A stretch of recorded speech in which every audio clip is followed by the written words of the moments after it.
읽을 하나님의 말씀은 신약성경 갈라디아서 3장 1절로 9절까지의 말씀입니다. 갈라디아서 3장 1절로 9절까지의 말씀 찾았으면 아멘. 우리 한 절씩 저와 함께 교독하고 마지막 절은 합독합니다. 어리석도다 갈라디아 사람들아, 예수 그리스도께서 십자가에 못 박히신 것이 너희 눈앞에 밝히 보이거늘 누가 너희를 꾀더냐? 내가 너희에게서 다만 이것을 알려하노니 너희가 성령을 받은 것이 율법의 행위로냐 혹은 듣고 믿음이로냐. 너희가 이같이 어리석으냐? 성령으로 시작하였다가 이제는 육체로 마치겠느냐? 너희가 이같이 많은 괴로움을 헛되이 받았느냐? 과연 헛되냐? 너희에게 성령을 주시고 너희 가운데서 능력을 행하시는 이의 일이 율법의 행위에서냐 혹은 듣고 믿음에서냐? 아브라함이 하나님을 믿음에 그것을 그에게 의로 정하셨다 하느니라.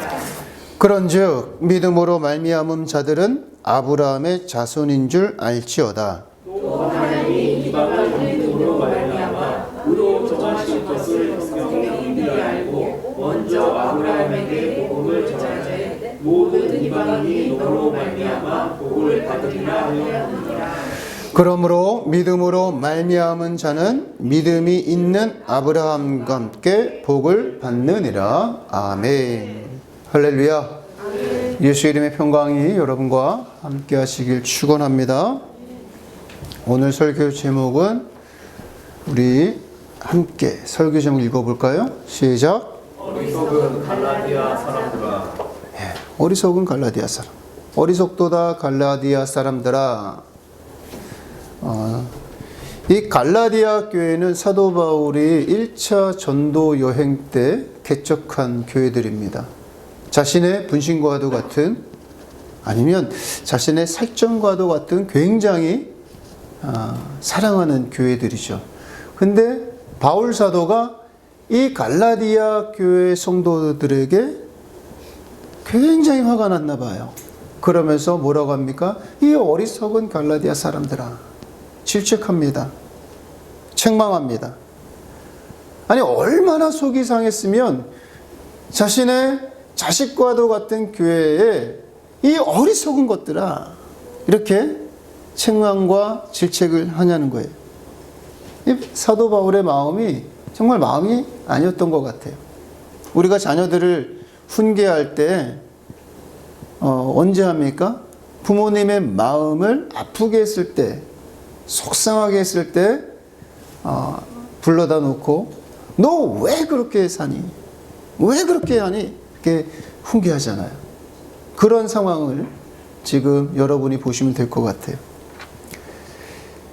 사도 바울이 어리석도다 이 갈라디아 사람들아 라고 하면서 우리가 지금 방금 읽은 본문에 대해서 이야기합니다.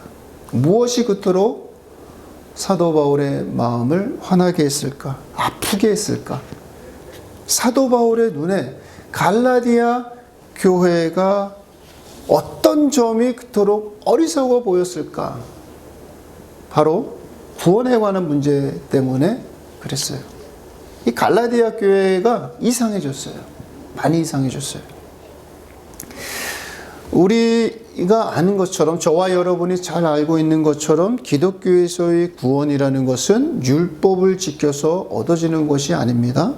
어떤 행위를 통해서 주어지는 것이 구원이 아니에요. 그것은 다른 복음이죠. 이단입니다. 통일교가 그렇고 신천지가 그래요.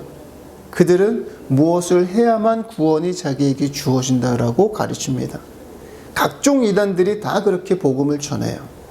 그러면서 오늘날 이 시간에도 영혼들을 속이면서 영혼 사냥을 하고 있는 거예요.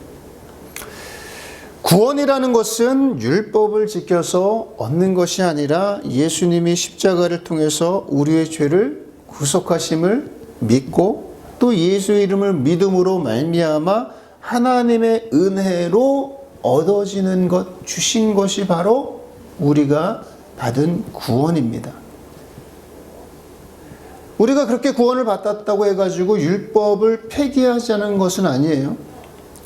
나의 힘으로, 나의 자아로, 나의 육신으로는 율법을 지켜서 거룩하게 살아갈 수 없기 때문에 하나님께서 보혜사 성령님을 주셔서 율법을 지킬 뿐만 아니라 거룩하게 살아서 하나님의 독생자 예수 그리스도를 닮아가도록 성장을 돕게 하신 거예요.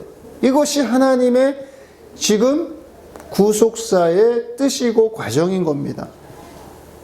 따라서 성령 충만을 받은 사람은 율법을 지키는 것뿐만 아니라 하지 말라는 것을 안 하는 정도의 수준이 아니라 하라는 명령에 적극적으로 순종해서 내가 하나님의 자녀로서 거룩하게 성장하는 데까지 나아가게 되어 있어요. 하나님의 은혜로 인해서 믿음으로 죄에서 구원을 받았다고 해가지고 율법 폐기론자가 되어서는 안 된다는 거예요. 오히려 우리는 율법을 강화시키고 율법을 지켜서 완성해야 된다는 것을 여러분은 잊지 말아야 됩니다. 우리는 율법의 완성론자가 되어야 돼요. 그것이 하나님의 뜻입니다. 그런데 현재 오늘날 대부분의 교회 크리스천들을 보면은 이제 겨우 죄에서 건짐을 받은 영적 유아기 상태에 머물러 있는 것을 보게 됩니다. 거기서 머물러 있는 성도들이 많아요. 예수님 수준까지 거룩하게 되어야 함을 깨닫고 거룩해지기 위해서 성령을 구하고 성령의 충만을 받아서 하나님의 자녀가 되는 과정을 살아라 라고 하는 것이 아버지의 뜻이고 명령인 것을 거부합니다. 알려고 하지 않아요. 성장하려고 하지 않습니다. 우리 크리스천들에게 있어서 성경은 하나님의 말씀은 신앙의 표대요 기준이고 기준점입니다. 아멘? 그죠? 그래서 최후 심판대 앞에 가게 되면 말씀이 우리를 심판한다고 예수님께서 말씀하셨어요. 우리에게 미리 알려주셨단 말이에요. 우리 요한복음 12장 48절 한번 읽겠습니다. 요한복음 12장 48절이에요. 우리 함께 읽읍시다. 시작. 나를 저버리고 내 말을 받지 아니하는 자를 심판할 이가 있으니 곧 내가 한 그 말이 마지막 날에 그를 심판하리라. 아멘. 여기 뭐라고 되십니까? 나를 저버리고 내 말을 받지 아니하는 자를 심판할 이가 있으니, 심판하시는 하나님께서 있단 말이에요. 근데 어떻게 심판하시냐? 곧 내가 한, 예수님께서 말했던 그 말이 마지막 날에 그를 심판한다는 거예요. 곧 예수님께서 말씀하신 그 말씀대로 살았는지 안 살았는지를 재대어보겠다는 거예요. 재보겠다는 겁니다. 그래서 우리 삶의 기준이 뭡니까? 예수 그리스도의 말씀, 하나님의 말씀이라는 거예요. 신앙의 표준, 신앙의 기준은 항상 말씀이라는 거예요. 그래서 목사는 하나님의 말씀만을 전해야 되고 성도는 하나님의 말씀을 듣고 깨닫고 깨달은 대로 삶 속에서 그 말씀대로 살려고 부단히 애를 써야 됩니다. 이것이 성숙한 그리스도인의 삶이에요. 저는 지난주 13일 날, 그러니까 3월 13일이죠. 놀라운 뉴스를 보게 되었습니다. 챗 GPT 개발사인 오픈 AI사와 휴머노이드 로봇 스타트업 피규어 회사가 협력해가지고 휴머노이드 로봇을 만들었어요. 그것을 공개했습니다. 짧은 동영상으로. 근데 이 짧은 동영상에 피규어 1이라고 하는 로봇이 등장을 하는데 이 로봇이 인간과 대화를 하면서 인간이 명령한 일을 수행하는 장면이 나와요. 그러면서 사과를 달라고 하니까 사과를 주고 싱크대 앞에 있는 그릇들을 옮기는 작업을 하는 모습을 보았습니다. 저는 사실 그 동영상을 보고 13일날 공개되자마자 떠서 봤는데 충격을 먹었어요. 우리가 공상과학 영화에서나 볼 법했던 일들이, 즉 인간보다 더 똑똑한 로봇이 세상에 나왔어요. 로봇이 인간을 지배하는 세상, 먼 미래에서나 벌어질 것 같은 그 세상이 지금 제 눈앞에서 벌어지는 것을 보고 충격을 먹었습니다. 내가 이런 세상 속에 살고 있구나. 이제 곧 로봇이 인간을 지배하는 세상이 닥쳤구나. 이것은 멈출 수가 없겠구나. 다만 그것이 오늘날 일반 대중들에게 잘 느껴지지 못할 따름이에요. 사실 제가 느끼기로는, 제가 느끼고 있는 오늘 이 순간의 현실이 어떠냐면, 농경시대에서 산업시대로 넘어갔을 때의 그 충격, 그리고 산업시대에서 정보화 시대로 넘어갔을 때의 그 충격, 그 격변기보다 지금 이 정보화 시대에서 로봇 시대로, AI 시대로, 인공지능 시대로 넘어가는 지금 이 시대가 너무너무 충격적이고 너무너무 큰 두려움입니다. 몇 배나 충격적인 현실 속에서 우리는 살아가고 있는데, 우리는 그거를 너무 빨라서 느끼지 못하고 있을 따름이에요. 무뎌졌을지도 모르고. 그런데 오늘날 이와 같은 현실을 살아가고 있는 세상에서 한국 교회가 뭘 하고 있는지 모르겠다는 생각을 저는 하게 됐습니다. 한국 교회 목사들, 특히 소위 복음적이라고 하는 목사들의 설교들을 보면은요, 이 현실에 대해서 얘기하지 않아요. 그리고 우리가 맞닥뜨려야 할 미래에 대해서 얘기하지 않습니다. 오히려 지나간 과거, 지금 우리가 생각하지 말았고, 우리가 오히려 지금 해서는 안 될 일들을 강대상에서 하고 있는 것을 보면 너무 답답하고 화가 나요. 오늘날 한국교회 강대상에서 벌어지고 있는 일들이 뭔 줄 아십니까? 이 나름 유명하다고 성령 충만하다고 하는 목사들이 매주 강대상에서 설교하는 것들이, 그 설교가 하나님의 말씀을 전하는 것이 아니라 자기 신앙과 자기 믿음을 가지고 누군가를 죽이고 성도들을 예수 이름으로 속이고 한국교회 성도들의 수준을 계속해서 신천지 수준으로 끌어내리는데 일을 하고 있는 것 같아서 화가 나요.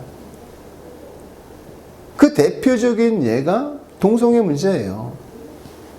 아직도 각 교단들마다, 목사들마다 동성애 주제만 나오면 마치 무당 춤추듯이 험악한 말로 동성애자들을 죽입니다. 저주합니다. 저는 그 모습을 볼 때마다 정말 역겹고 토할 것 같아요.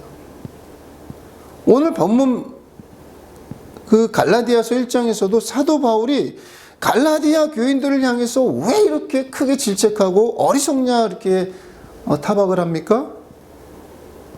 야단치는 이유가 뭐예요? 믿음이냐 율법이냐의 문제에서 율법을 행함으로 구원을 받는다고 하는 생각을 지금 갈라디아 교인들이 갖고 있는 것 때문이 아닙니까? 내가 종교적인 무언가를 행할 때 받게 되는 그런 보상이 있어요. 자기 위로가 있고, 그리고 자기 평안이 있단 말이에요. 근데 그것에 걸려서 우리가 어떻게 구원을 받았는지를 망각하게 된 사람들이 바로 갈라디아 교인들이란 말이에요. 그래서 깔끔하게 질타하고 책망하는 거예요.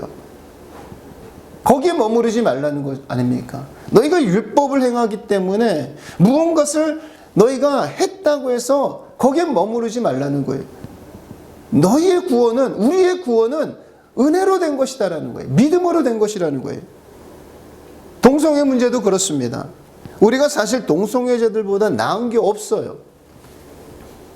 한국교회가 그들보다 나은 게 없습니다. 그들과 우리는 다 똑같습니다. 우리나 그들이나 다 같은 하나님의 피조물이고 다 똑같아요. 그런데 오늘 한국교회 목사들은 자신들이 뭐라도 된 것처럼 저들을 사정없이 후려칩니다. 하나님의 말씀을 가지고 그들을 잣대대면서 그들을 저주합니다. 그리고 죽어라 죽어라 해요. 참 못된 것 같아요. 참 사악합니다. 예수님 당시에 유대인들과 바리새인들이 왜 예수님으로부터 그렇게 욕을 먹었습니까? 저들의 선민의식 때문이 아니었습니까? 자신들은 아브라함의 자손이라서 구원을 받았다.